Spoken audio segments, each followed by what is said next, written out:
Welcome. My name is Anna, and welcome to the Inclusive Learning Virtual Open Day. So today I'm joined by Sajida and Sue, who are the heads of curriculum for inclusive learning. I'm joined by David as well, who's one of our lecturers, and George, who's one of our students. So they're going to speak to you a lot more about everything to do with inclusive learning. After that, there will be an open question and answer session. So hopefully we will be able to answer all of your questions, but if there is anything outstanding, then there will be a question and answer session. So you'll just type your questions at the end, and we'll see if we can get those answered for you. These slides will be emailed round to you as well, so any links in them you can click and follow through. And if you're watching this as a recording on YouTube, then they'll be linked in the description box down below. Do bear in mind that there are a couple of videos in this presentation, so you may need to slightly adjust your computer sound. It shouldn't be too much, but just bear that in mind. So without further ado, I'd like to pass over to my colleague. So good afternoon, everyone. I'm Sue Jenkins. I'm Head of Inclusive Learning at the Hammersmith site. Good afternoon, everyone. My name is Sajida Sajid, and I'm the Head of Inclusive Learning at the Southall and Ealing campus. And welcome to everyone. This is David. He's one of the lecturers within Inclusive Learning, and he teaches at Gatehouse as well as our Excellence Innovator. I'm George. I'm a student who's actually currently about to leave, but I am a student at West London College Inclusive Learning, part of Gatehouse. Okay, so we've got a series of slides to talk through. I'm going to do the first section, well, myself and George, and then after slide 19, we'll pass over to Sajida. So it's really nice to see you all here, and even into these strange times. And it's good to see that families are starting to plan for September 21. So I guess the first question is, you know, why will you choose West London College? Ofsted say that we're a good provider. Our students say they are happy, they've made friends, they feel safe, and that they achieve. Our achievement is consistently well above the national rate. So you can see on the slide 4 that our achievement is 96% and above. Our pass rate is 98% and above, and so is our retention. And this has been consistent for the last 4 years. And I draw to the last 4 years, particularly because we did a curriculum review with students at the centre of that, as were our families, as were our staff. So yeah, just referring back to those 4 years even. One of the other reasons to choose West London College is our students and our staff are award-winning.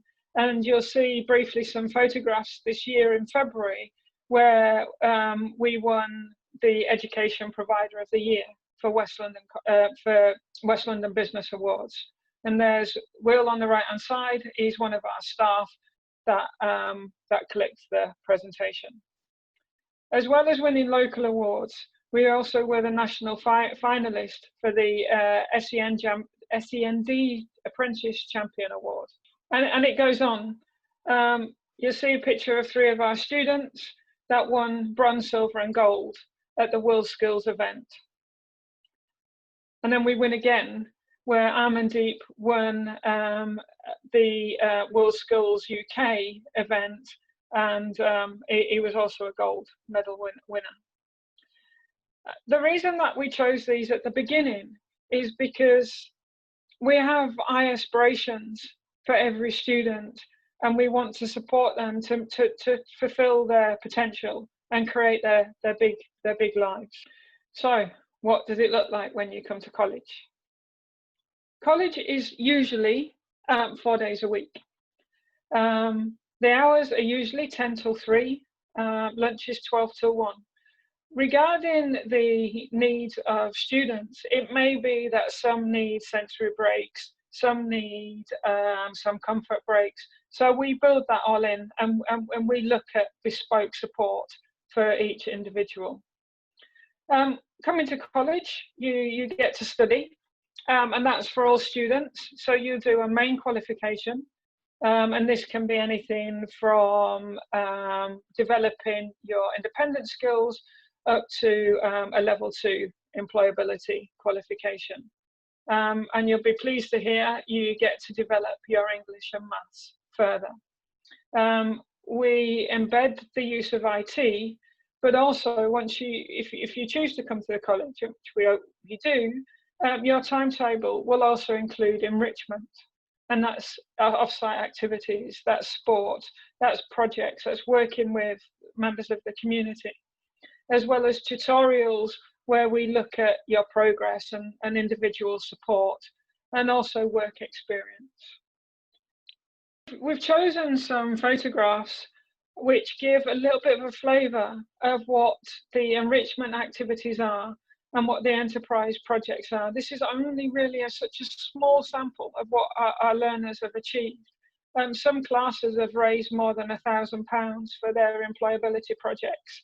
On the left, this is one of our complex groups planning with groundworks, building and designing their garden. The students have developed their own cinema club, and that's one of David's classes projects. We've managed to achieve level 5 within the Royal Horticultural Society for gardening, as well as students doing trolley dashes across all of the well, they don't go across all of the campuses, but each campus has a trolley dash. I mentioned very briefly the word work experience. For most students, work experience is embedded into their curriculum. So our employability courses, for example, work experience starts very early on. Some of our students with more complex needs will do work experience from week 1, and they'll develop those skills linking in with their independence.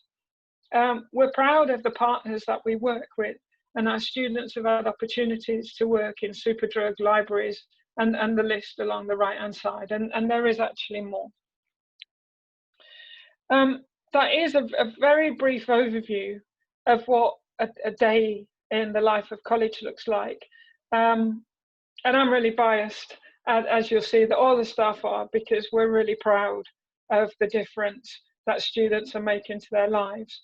But what I am going to do now is introduce you to George, who's one of our students, and he's the student president for Inclusive Learning. So, George, I have 5 questions for you, George. So can you talk to us and guests about your experience of being within Inclusive Learning, please? My experience has actually been quite positive overall. When I think back, I don't actually have many bad experiences, really. That's not just me saying it because everyone's here either. But no, I actually have quite a positive experience, and I think I've been quite listened to, is my main thing I want to say.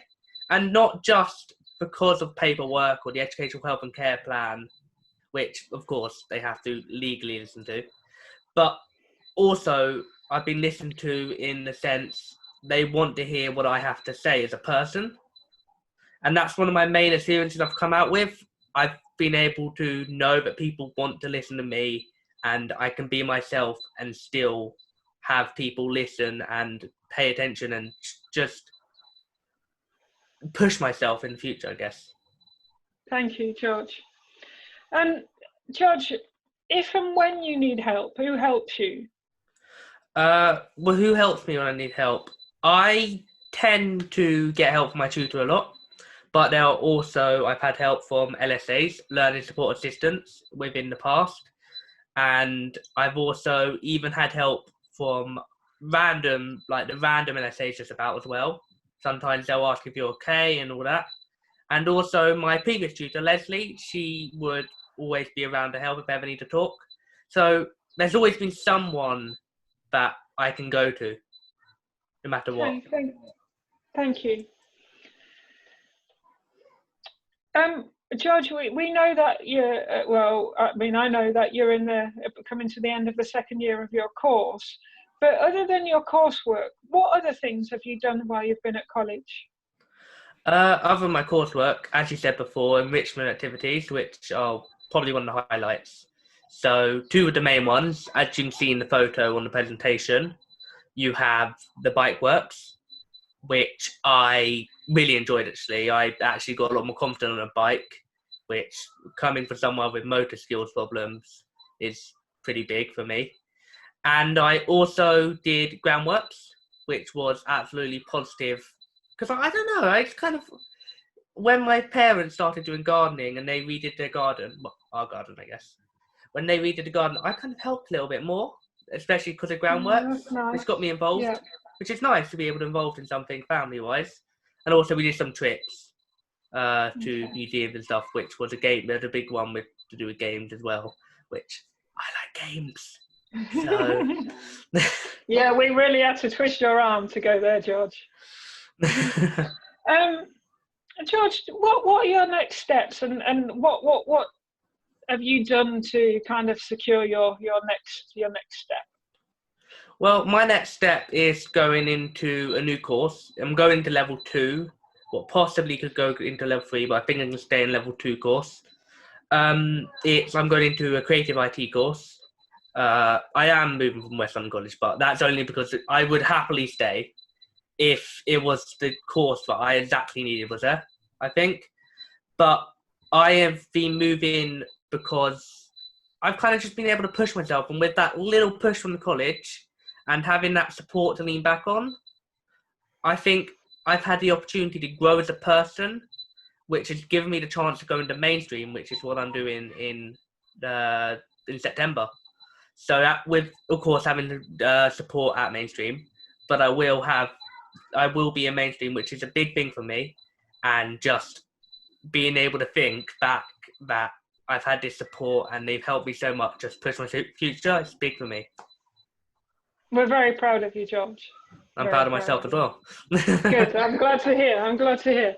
And the final question to you, George, is what would you say to any students that are listening, or any parents that are listening, about should they apply to West London College in inclusive learning? Well, any students or parents that listen, of course, I think that looking into it is always the best option. Looking as life as a whole, you always want to look into every option you've got. I think West London College is a fantastic option for plenty of people. It's not for everybody, of course, but not everything for everybody. That's just a fact. So having West London College as an option, inclusive learning as an option, and looking into it and keeping your option open for it, and then doing more, maybe going into the little spend a day there, or just looking into it more, it's definitely something you should do, in my opinion. And it's something that could help your child, and also you as a parent, or your child, and also your parent as well, if you do vice versa. It could help you both a lot, because really it takes pressure off the parents or carers, and it also will help your child to grow as a person and get a much brighter future, it may seem. Thank you, George. Just one more point. How's your experience of virtual learning during COVID? I think actually it's been surprisingly positive. Of course, it's had its negatives, but I think that's for everybody. It's been a little bit, because at the start of it, it was a little bit experimental. But as we've gone on, I think it's got a lot more stable and a lot more understood. So I think it's been pretty positive, and I think overall I've still got all my work done. So brilliant, George. Brilliant. Well done. And I know you can't hear people clapping, but I'm sure they are, George. I'm clapping. Thank you. Yeah. And there'll be an opportunity at the end if you want to ask George any questions, because he's going to hang around, and so is his teacher. So moving on, I'm going to give you a summary of some of the courses that we run. We create pathways, so we have provisions specifically, as George has done, for students with autism, and that's a pathway to independence for our students that have got more complex needs, and also to employment. Oh, by the way, George did work experience, and he was offered a job, so he started paid work at Superdrug as well. So specifically for autism, we have potentially up to a 3-year course for pre-entry to entry 1 students at Hammersmith. And that's given students an opportunity to develop their communication through independent living, through accessing the community. And the other course specifically for autism is Gatehouse, which George was part of, for students with more high functioning needs. We have specialist provision in terms of pathways to independence, and this might be students progressing on to social care provision, going into supported employment. And I know that we're talking about this as almost kind of this is what happens when your son or daughter or yourself leave, but it's good to prepare for your final transition, really. And these courses range from personal progress, class size is a maximum of 6, through to gardening and also through retail. Our smallest class size in the department is 5 and our largest is 10. We also have specialist provision helping to prepare our learners for employment. So for example, we have performing arts, sports and multimedia. These all give students some of the skills, confidence and developing the communication skills to move into pathways to supported employment. I'm going to hand you over now to Sajida, but there'll be an opportunity if there's anything you specifically want to ask at the end. So thank you all for listening, and over to you, Sajida. Thank you, Sue, and thank you very much, George. That was fantastic. You gave us a very good overview of what happens at West London College. So well done to that. So I'm just going to talk to you a little bit about the specialist provision that we have to support students' transitions, and that's into the college or whether it's external. So the courses that we offer, especially at the Ealing campus, is Bridge to Mainstream Level 1 and Bridge to Mainstream Level 2. These courses prepare learners who are not quite ready yet to go into mainstream. And with, for 1 day of the week, they will actually go into the vocational course of their choice. This allows the learners to actually experience what it will be like once they're on a mainstream course. The other one that we have is the Bridge to Supported Internships and Supported Employment. Again, a very important course which actually prepares learners really well for when they want to go on to a supported internship, and will include probably a day or more of work experience at a employer of their choice, or if for their vocational element that they would like to go into. We also do quite a large school link. We have schools like Bellevue, St Anne's, Cambridge School, and a number of others.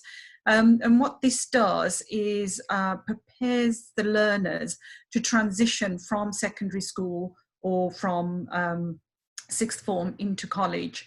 And again, it's usually 1 day a week, and depending on the needs and interests of the group, we will put on provision for them. We also are really, really proud of our supported internship offer at West London College. We have a 65% of our interns progressing into paid employment, which is fantastic, well above the national benchmark of around 7%. We have a number of supported internships. One's based at the Borough of Hammersmith and Fulham. The other is in the L'Oreal offices at Hammersmith. We also have a Kensington and Chelsea High Street, plus the council. So it's a mix of retail and council sort of jobs. Hilton, one of our oldest supported internships, is a fantastic, and it's based at the Terminal 5 at Heathrow. And then we are starting a new supported internship from September, which is in partnership with the Ealing local authority. And that will be based in and around Ealing Broadway. Just some photographs of some of our happy interns whilst they're on their programs. One's at Hilton, the other one's L'Oreal. This is the Kensington and Hammersmith. Sorry, Sajida, sorry to interrupt. Yes, Anna, can we just do a quick check that everyone can hear us okay? Because I've just had David say that he can't. Sorry, Sajida. No, that's fine. So does if everyone could just get on the chat function, so if you're using the actual app, then it's along the bottom. I'm not sure if you're using the web browser or on your phone where it is, but there will be a chat function. So if you can just say yes if you can hear us, and no if you can't. Lots of people are saying yes, so I feel like this is promising. Yes, lots of people are saying yes. David, I think it might just be an issue with yours, maybe. Yes, everyone's saying they can hear us, which is that's good. Great. Thanks, everyone. That's really good, because we've especially have a clip coming on very soon. This is just, again, the Hilton interns who visited Heathrow to get an opportunity to look at the different departments and the different employment opportunities that would be available. So we now have a case study. This is Sally, and she's going to actually tell you what a supported internship means, especially to an intern.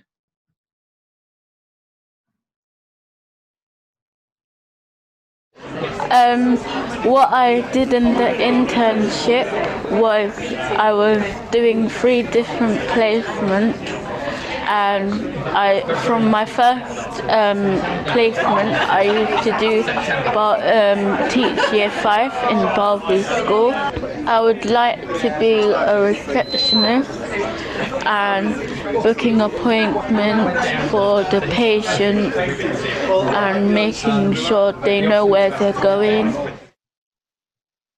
Thank you. So that was Sally, fantastic intern. We also have started this year inclusive apprenticeships, and that is really going well with our apprentices. And we are offering an apprenticeship in business admin, customer services and learning support. Again, hopefully we have a case study for you which shows one of our learners who will talk about what the inclusive apprenticeship means to him. But just to explain how it might differ from a normal apprenticeship is the fact that the English and maths, it is a slightly lower level that the apprentice would have to achieve. And also they do have to have an educational health and care plan. So therefore we put in a lot more support in order for the apprentice to achieve it. Hard on that. No, Khalil and Sally were on the supporting internship with me last year, and I saw both of them come from school, college, and I saw the way they progressed by trying out, going into different rotations and building their skills. And that was quite exciting for me as I saw them grow in confidence. In archiving, I'll have to do mostly a routine of sometimes if I'm not scanning, I will do prepping, like mostly taking out the clips out of files, making sure that they're straightened. Once that's done, I normally put them back inside the file I got them out of, put a bandage around them, put the IRN, mostly the number of the file. And then if I'm not doing that, I'll be scanning and checking over those as well, like I have to turn them around and that, make sure they're straight and not upside down, obviously. And once that's done, I'll tend to just sweep the floor, but I tend to do that just by myself, just like no one tells me to do it, but I just like to keep the room clean. I wanted, at the time, to be do coding for games, but I'd say I'd want to look more into depth on that, like by myself, just to explore what it's like, more like a hobby. But I would like to stay in my job I have. Hopefully you had a flavour of what we offer our inclusive apprentices. The other thing that I think we're quite good at is ensuring that the students have the right support in order to achieve and reach their aspirations when they come to us.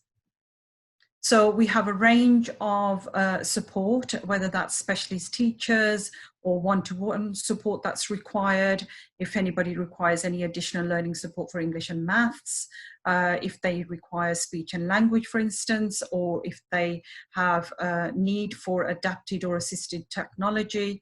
We do all of that, including any occupational or physio that might be required. And again, we just work on individual needs of learners. We also have access to psychology services,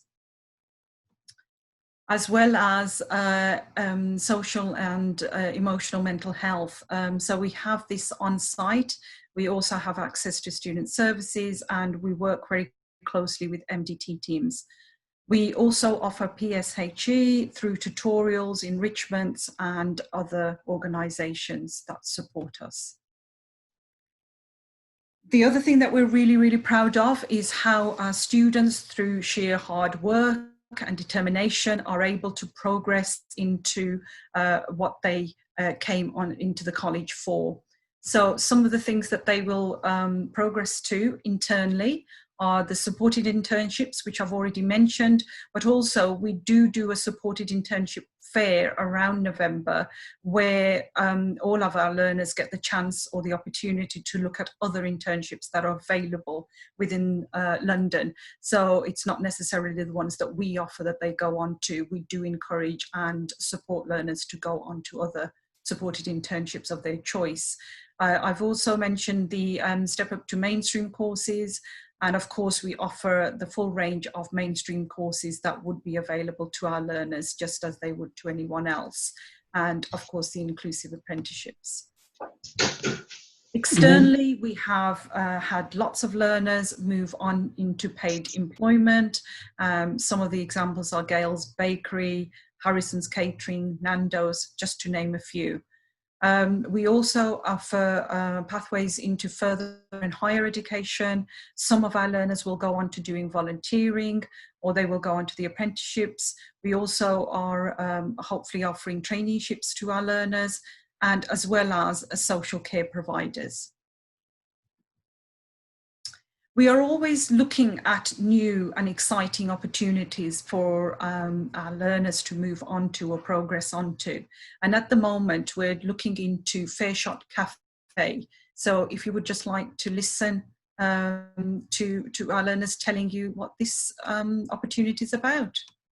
Okay.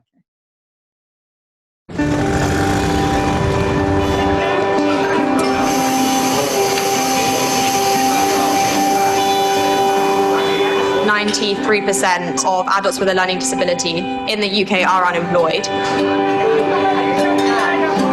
As soon as they finish school, they just become marginalised. I always wanted to do something to help them. So I came up with an idea for a cafe. Yeah, I probably recommend. We are trying to give them a stepping stone to mainstream employment.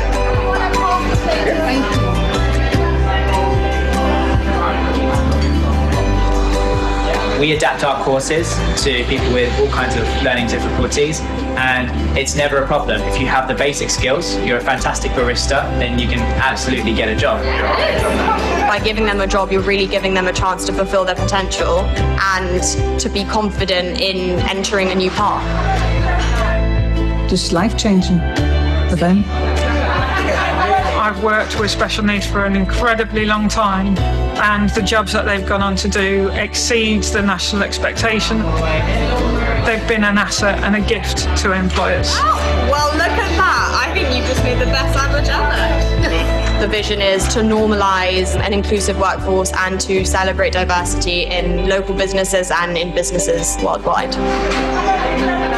we're giving them a platform to be able to be themselves, to fulfill their potential, to be confident, to be independent, to have the responsibility, to feel important, and to have a future just like anybody else.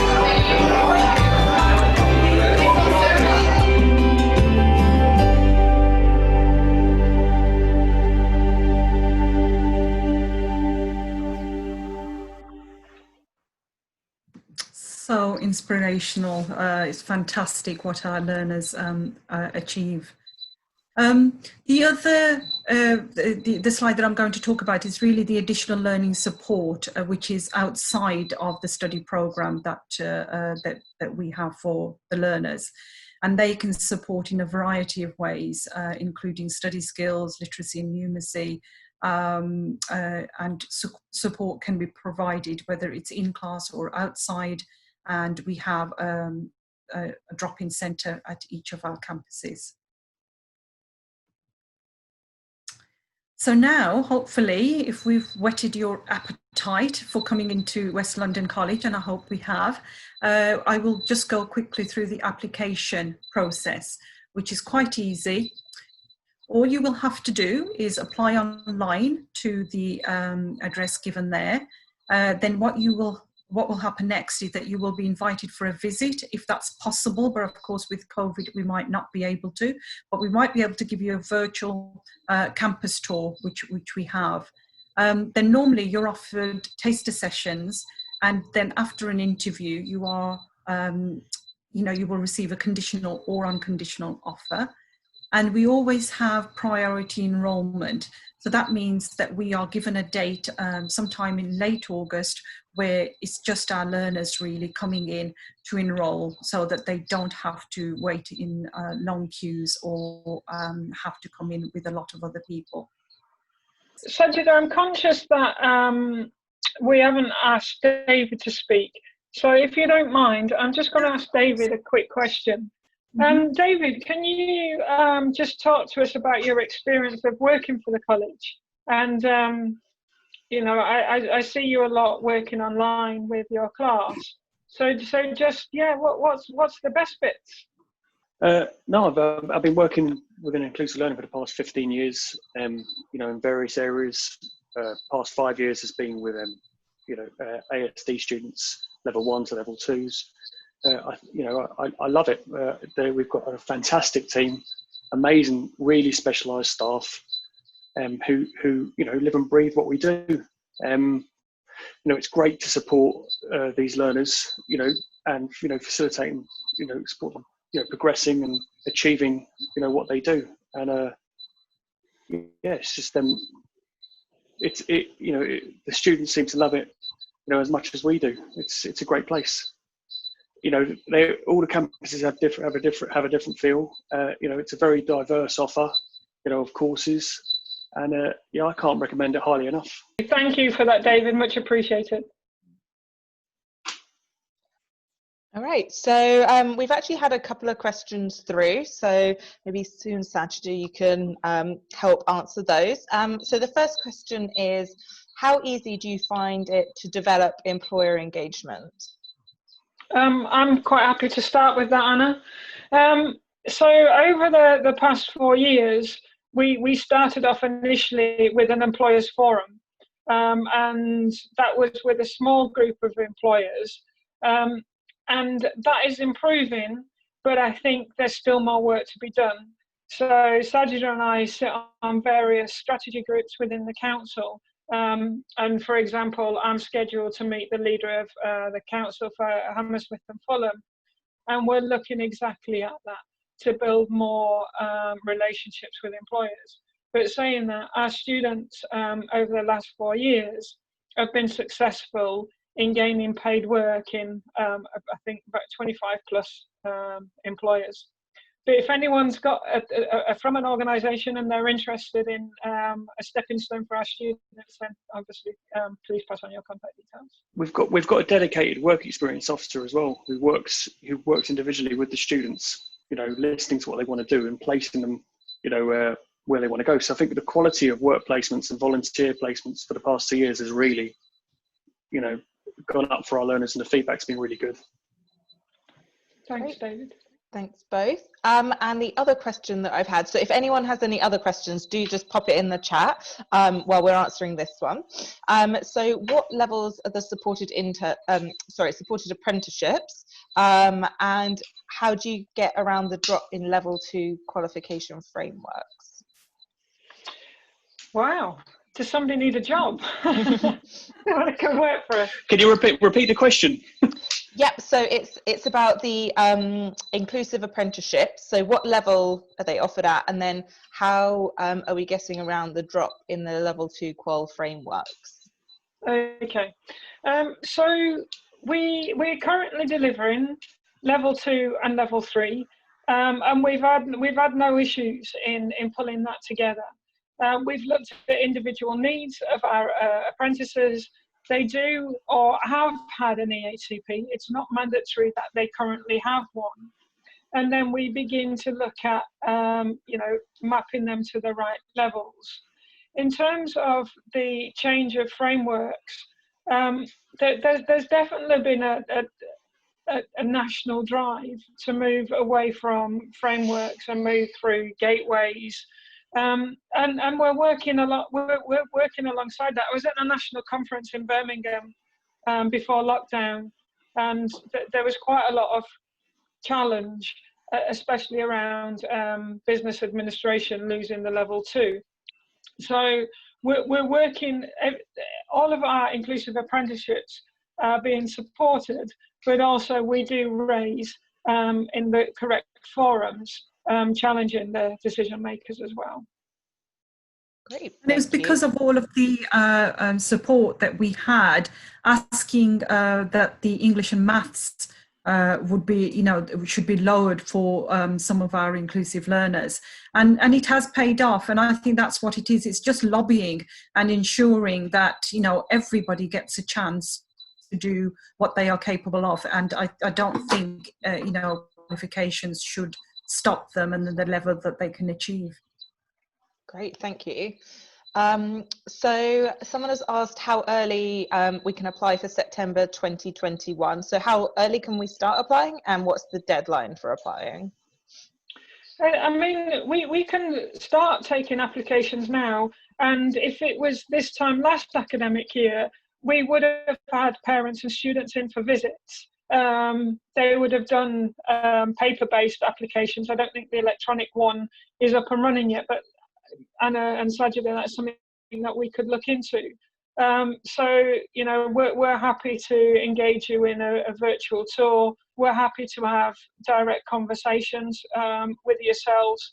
So, and the cut-off really, I would say get your applications in before the end of September. We're an oversubscribed department, so I think look at other colleges too, because you have that time. But get in your application forms. Come to visit. Bring son or daughter or who you're caring for to visit, so you get some of that experience. Great. Someone's asked about if we can provide some more detail on the trolley dash that you guys mentioned towards the start. Sajida, I'll let you do that. Yes, because we do the trolley dash at the Southall campus as well as at the Ealing campus. And basically what that means is that the learners will actually run the trolley dash. So they are the ones who decide what items that they are going to sell. And they will go and purchase them with teachers, of course. They will purchase everything, and then they will decide what prices to sell them at, and then work out what the profit, the loss is. And actually, none of them go into loss; it's always profit. And we say we have exactly the same trolley dash at Ealing, and again, it's the learners who decide what the market is, what is it that they can sell, and they go ahead with that. So, and they will go around the campus basically selling their wares. So it's not just one of those where they're static somewhere. They are actually physically going to different classrooms, different areas of the college in order to sell whatever they have. And as I said, they are very, very popular. and they do make a good profit, which will go towards trips and things like that for the learners. And we have a trolley dash at Hammersmith as well, and I think supporting students develop their confidence and communication, and also being part of the wider college. So as well as doing the trolley, we'll have stalls in the main reception, so students are mixing with mainstream, because that's part of the inclusivity. And also we'll do a trolley dash down the posh corridor where some of our execs officers are based. And again, just seeing how students react to those different environments and preparing them for those environments is quite. And Sue, we've also had pop-up stores as well. So that's where the learners will go and they will sell maybe in the town centre or something. So they have had pop-up stores as well. So like you said, it's all about preparing them for the world of work, and this is the way of raising their skills that they require to do that. Great, thank you both. So another question asks, what additional measures will be made during COVID? So are we expecting students this autumn actually physically on site? Yes, we are. I think that will depend. That will actually depend on how the government guidelines will change in September. But we're prepared for all scenarios. So there might be a mix of blended learning.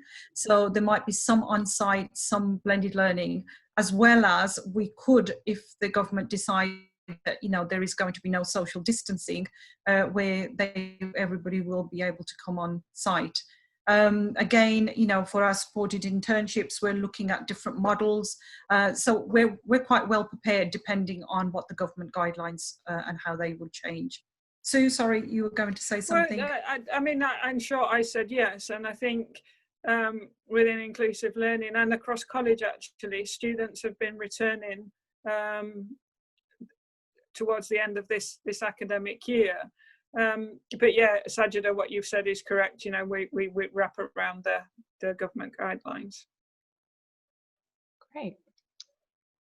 Okay, so while we wait for any last questions, oh, there has one. One question is, do you have links to gardens? It's capitalized. I don't know if that's an acronym, but I'm presuming it's just gardens. I mean, we have courses for gardening, and I'll talk specifically about Hammersmith, and then Sajid can talk about the other sites. We have a 40-foot polytunnel at one garden, so the students plant, grow, eat, and also sell, and that's one of the classes that's made over £1,000 profit in terms of their enterprise projects. Some of the students then have gone to do work experience, and one of our partners was a residential home, so did some work in their gardens, and some of the supported internships get to do some work, some horticultural project work as well. Sajida. Yeah, thank you. At the Southall campus, we have the Edible Garden, which is a small garden just in front of the campus, which the learners tend to. We also have links with Southall Manor, and the students, again, they go and support the gardens and to help and maintain them. And we are actually building some links within Ealing Borough, where they have got a plot of land which they were hoping that we would be able to take our learners to. So there are quite a few things in the pipeline, as well as what we already do. Great. George and David, do you want to say anything about the work that you've done this year around gardening? George, you want to go? Yeah, sure. So what happened? What's the place called again? Groundworks. That's it. So during this year, we had, mostly it was early year of this year, right? They had the complex needs area got their garden revamped, like the whole ground got redone except for trees. And they got a bunch of people from groundworks which came in, and luckily we were able to go in and they teach us and stuff, and we would help out with planting, and we actually did some minor woodwork stuff with it for it. But it was just really interesting just to be able to see it all, and we were able to contribute our own little addition, as well as we were invited to a few meetings to get ideas in there. It's super cool. Yeah, Groundworks they're a really good voluntary organisation that we've linked in with before. And we kind of look at what projects they've got going on, and then we'll jump in and say, can we help out? So we've done stuff at Bishop's Park, local parks, built bat boxes, raised beds. And like George says, they liked the project they did that side of the sensory garden. They're coming back. I'm hoping they're coming back next year, and they're going to do our other garden, the other side. And we've planned out these picnic tables. And do you remember doing that, George? We were measuring up the picnic tables. Yeah. And we've done a big order, and they're donating the woods, and so we're looking to do a nice lunch area. There's a bit of work to be done in the sensory garden, David. I've popped and had a look, and there's work to be doing in September. Great, thank you, everyone. So I haven't had any other questions through. So just in case anyone does have any last minute questions, pop them in the chat. We'll move on to the next slide, if you don't mind. So if you do leave today and you think of any other questions, or if you forgot to ask one that you wanted to ask, I have just seen one. We do have our Learner Information Services team, so they provide impartial course advice across the whole college, so not just for inclusive learning, but everything. So they'll be able to help. And then we've also put Sajida and Sue's contact details here. Like I said, this will be either emailed around to you or it will be linked on YouTube, so you can contact them directly if you have a more specific question in mind. So let me just ask this one last question. So again, we're going back to the inclusive apprenticeships, sorry. So the level 2 removal has brought about issues with learners that are only working at that level and can't access the level 3 due to the endpoint assessments. How do you get around the learners working at entry 3 and level 1 progression? We haven't taken anyone through the EPA at this point. So our students have done 6 to 8 months. I've met with various organisations that have taken learners with special needs through the EPA, and they've been kind of doing some coaching and support work with us. So we're preparing. It'll be another year's time before we take people through the endpoint assessment. Perfect. I hope that answered your question. So yeah, I believe that's everything that we have to say. Does anyone else want to add anything before we close? No, just thank you all for listening. Do get in contact with us if you want to ask any individual questions, or if you want to arrange a tour or a virtual tour. Perfect. Yeah. So on behalf of thank you from me as well. So thank you for listening to us. Yeah. So on behalf of everyone at West London College, we hope you found this useful and informative. And like I said, do get in touch. We're here to help as much as we can. So thank you for joining us, and we hopefully look forward to hearing from you in the near future.